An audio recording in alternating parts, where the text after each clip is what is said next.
Praise the Lord. தேவ பிள்ளைகளே, இந்த காலவெளியிலே கர்த்தரை ஆராதிப்போம். முழு மனதோடு, முழு உள்ளத்தோடு. எந்த ஒரு மனுஷி தேவ சமூகத்தில் வந்து தங்களை அர்ப்பணித்து கர்த்தரை தேடுகிறார்களோ அவர்கள் கண்டடைவார்கள். அதாவது அந்த இருதயத்தில் அந்த ரியாலிட்டி இருக்கணும். நம்முடைய பிள்ளைகளை எவ்வளோ கருத்தா வளர்க்குறோம், அவங்களுக்கு என்னது தேவைன்னு சொல்லிட்டு அறிஞ்சு செயல்படுறோம். அவ்வளோ ஒரு கவனம் செலுத்த முடியுது. ஆனா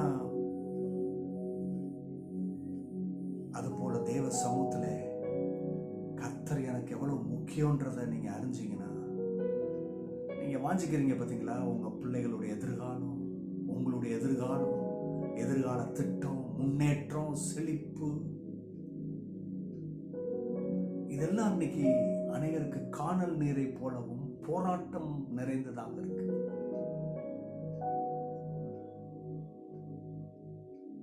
முதலாவது தேவனோட ராஜ்யத்தை உண்மையா தேடுவோம், நாம் கண்டடைவோம். எல்லாரும் இருக்கிற இடத்துல இருதயத்தை உயர்த்தி, இயேசுவே நீர் எங்களுக்கு வேண்டும், நீர் இல்லாமல் எங்களால் ஒன்றும் செய்ய இயலாது, நாங்கள் வாஞ்சிக்கிறோம் அப்பா, உங்க இரக்கத்தை தயவு எங்களுக்கு தாங்க. வழி இல்லாத இடத்தில் வழி உண்டு பண்ணுகிறவர், தடைகளை அகற்றி போடுகிறவர், வனாந்திரத்திலே வழி உண்டு பண்ணுகிறவர், அவாந்திர வழியிலே ஆறுகளை கொண்டு வருகிறவர் நீரல்லோ. நான் உண்மை நம்புகிறேன். இந்த காலவெளியிலே இன்னைக்கு ஒருவேளை அவாந்திர வழியாக, வனாந்திரமாக, காடாக, தரிசு நிலமாக இருக்கலாம். ஆனால் இந்த காலவெளியில இந்த தரிசான நிலத்துல, ஒன்றுத்துக்கு உதவாத இடத்துல, இந்த வனாந்திரத்துல, அவாந்திர வழியிலே அவருடைய வார்த்தையை விதைப்போம் என்று சொன்னார். செழிப்பு உண்டாகும், வாழ்வு உண்டாகும்,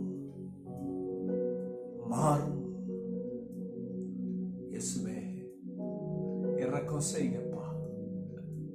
உங்களை நம்பி வரும் பொழுது அந்த பிள்ளைகளுக்கு 1000 தலைமுறை மட்டும் இரக்கம் செய்வீர் என்று சொல்லி நீர் எங்களுக்கு வாக்கு கொடுத்திருக்கிறீர். உங்கள் உண்மையை வாஞ்சிக்கிறோம். இந்த காலவெளியில யாரெல்லாம் பலவீனத்துல, சுகவீனத்துல இருக்கிறாங்களோ சுகம் உண்டாகட்டும், எழுப்புதல் உண்டாகட்டும். ஆமென், ஆமென், ஆமென். தொடர்ந்தப்பா ஒரு வார்த்தையில நாங்கள் பலனடைய எங்களுக்கு கிருபை செய்யுங்க. ஆமென். சங்கீதம் 58:8 நேற்று தினத்தில் தியானித்தோம். இன்று அந்த வசனத்துல பிற்பகுதி, 2வது பகுதியை நம்ம பார்க்க போறோம். எப்படி வருது? உன் நீதி உனக்கு முன்னாலே செல்லும், கர்த்தருடைய மகிமை உன் பின்னாலே காக்கும். ஓ சக்தலா ஓக்கு நூஷபர. Thank you Jesus. உன் நீதி உன் முன்னாலே செல்லும். அப்படின்னா நமக்கு எங்கிருந்து இந்த நீதி வந்துச்சுங்க? நம்ம நீதிமானா? நம்ம நீதிமானா இருந்தோம்னா அந்த இயேசு நமக்கு அவசியம் இல்லையே. இல்ல, நம்ம விழுந்தோம், நம்மளால முடியாது. ஆனா இயேசுவானவர் சாதாரணமானவர் இல்ல. அவருடைய விரல்கள் தான் இந்த அண்ட சராசரங்களை சிருஷ்டித்தது. அவர் கர்த்தர், மீட்பர். அவர் இல்லாம நம்ம வாழ முடியாது. அவர் அவசியம். கவனிங்க. அப்போ இந்த நீதி எங்க இருந்து வந்துச்சுன்னா அவர்கிட்ட இருந்து வந்துச்சு. நம்ம நீதி இல்லை, நம்ம பெற்றோர்கள் சம்பாதிச்சு வச்சதில்லை, ஏதோ சில பரிசுத்தவான்கள் சம்பாதிச்சு வச்சு நமக்கு கொடுக்கல. அவங்கன்னா சம்பாதிக்க முடியாது, யாருமே சம்பாதிக்க முடியாத நீதி அது தெய்வ நீதி. அப்ப எப்படி இந்த நீதி என்கிட்ட வந்துச்சுன்னா, எப்போ நான் இயேசு கிறிஸ்துவ சொந்த ரட்சகராக ஏற்றுக்கொள்கிறேனோ, அந்த சால்வேஷன் எனக்குள்ள வரும்பொழுது, ரட்சிப்பு வரும்பொழுது, அந்த மீட்பு வரும் பொழுது அவருடைய நீதி என் இருதயத்தில் வருது, என் வாழ்க்கைக்குள்ள வருது. நான் இப்போ என் பேர் பாவி இல்லை, என் பேர் துரோகி இல்லை, நான் இப்போ நீதிமான், அவருடைய பிள்ளை. அவருடைய நீதி எப்படி வருதுன்னா, நான் அவரை ஏற்றுக்கொள்ளும் பொழுது அவர் ரட்சிப்பின் மூலம் எனக்கு வருது. கரங்களை தட்டி கர்த்தருக்கு நன்றி செலுத்துங்க. ஆமென். When salvation come to my life,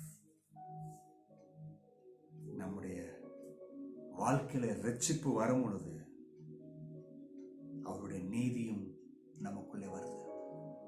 அப்ப பாருங்க, இந்த தீர்க்கதரிசி சொல்றாரு, இப்போ நீ நடந்து போனா உன் முன்னாடி என்ன போகும்னா நீதியா. பாருங்க, உண்மையிலே இந்த கர்த்தர் பாருங்க, அவருடைய நீதியை தான் நம்ம கொடுத்துருக்கிறாரு.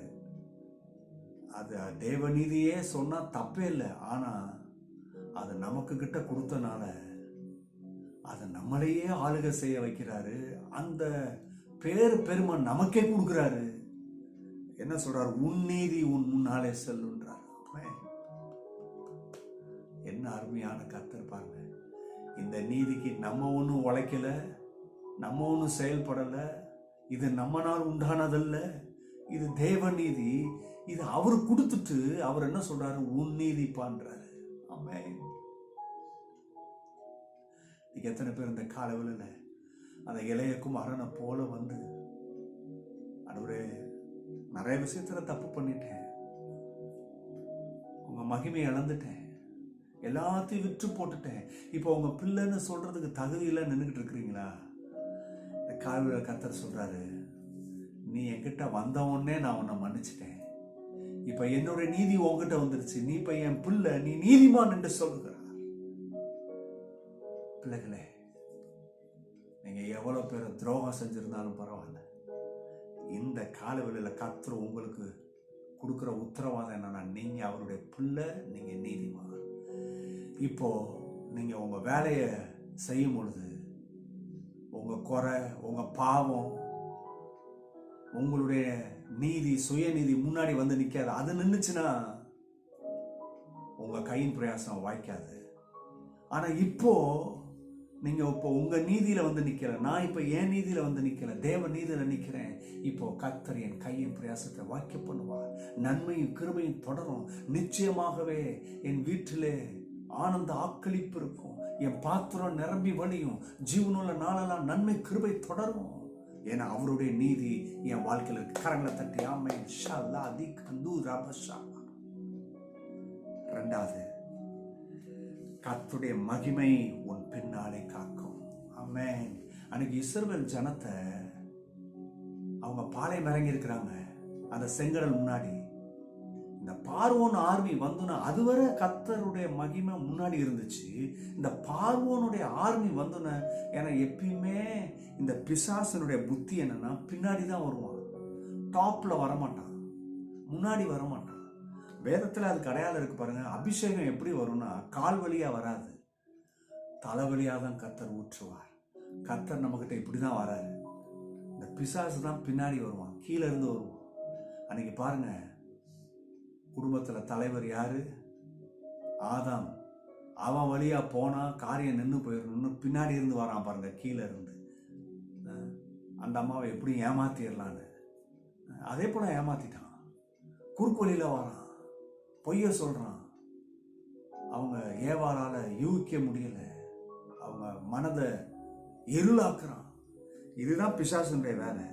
அப்ப கவனிங்க, இதனாலவே கர்த்தர் என்ன பண்றாரு, அன்னைக்கு எப்படி பின்னாடி வந்து அவன் பிடிக்கிற நேரத்துல வந்து தாக்குற நேரத்துல அப்படியே ஒரு சுழல் காற்றை கொடுத்து தடுத்து நிறுத்துறாரு பாருங்க. ஒரு ஆச்சரியம் என்னன்னா, அவனுடைய பகுதி முழுவதும் இருளா மாறுது, அப்படியே இஸ்ரவேல் இருக்கிற இடம் வெளிச்சமா மாறுது. ஒரே ரேடியஸ்குள்ள தான் இருக்கிறாங்க. அவனுக்கு இவனுக்கு ஏதோ 50 கிலோமீட்டர்ஸ், ஏதோ 2 கிலோமீட்டர்ஸ் இல்ல, ஒரே ரேடியஸ்குள்ள இருக்கிறாங்க.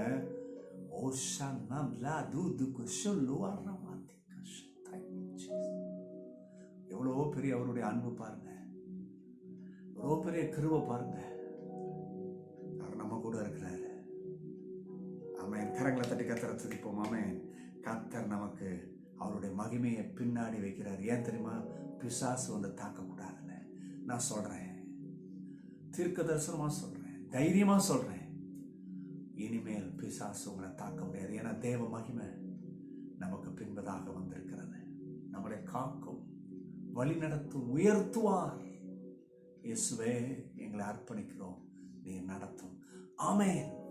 God bless you. கர்த்தர் உங்களை ஆசீர்வதிப்பாராக.